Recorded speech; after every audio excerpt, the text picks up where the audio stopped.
सैटी films present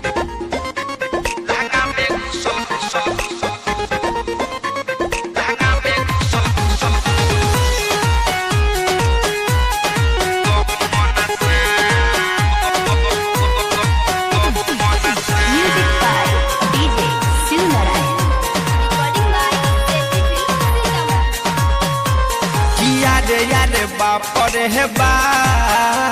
लहंगा में घुसल गहूं मन सा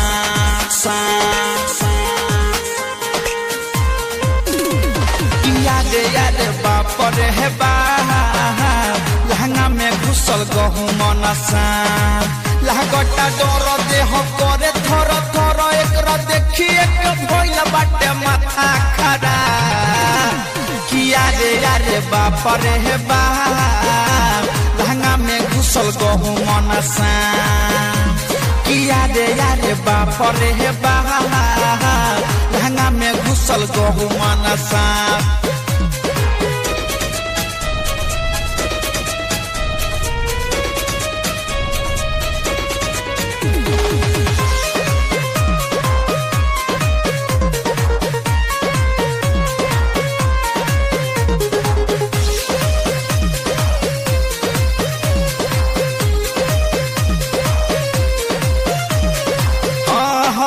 सजिया पसुतल रहनी गइली डेराई लहंगा में हमारा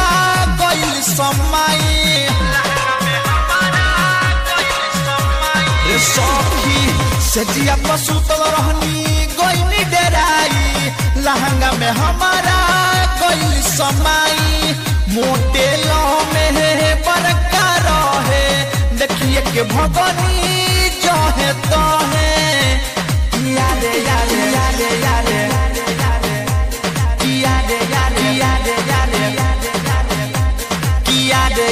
बापरे हे बा लहंगा में घुसल गहूं मन सा किया रे बापरे हे बा लहंगा में घुसल गहूं मन सा लहगटा डर देह करे थर थर एकरा देखिए के भइल बाटे माथा खराब किया रे बापरे हे बा लहंगा में घुसल गहूं मन सा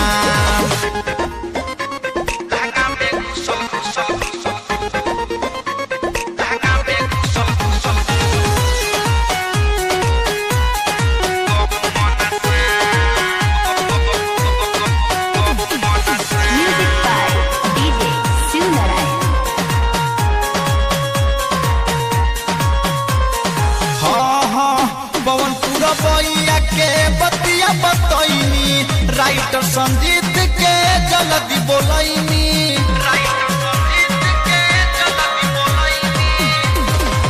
पवनपुर बइया के बतिया बतैनी राइटर संजीत के जल्दी बोलैनी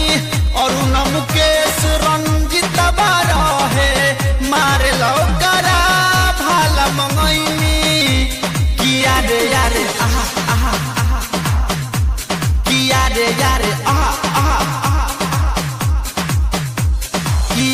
यारे बापरे बा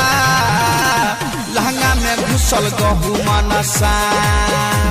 किया रे बापरे बा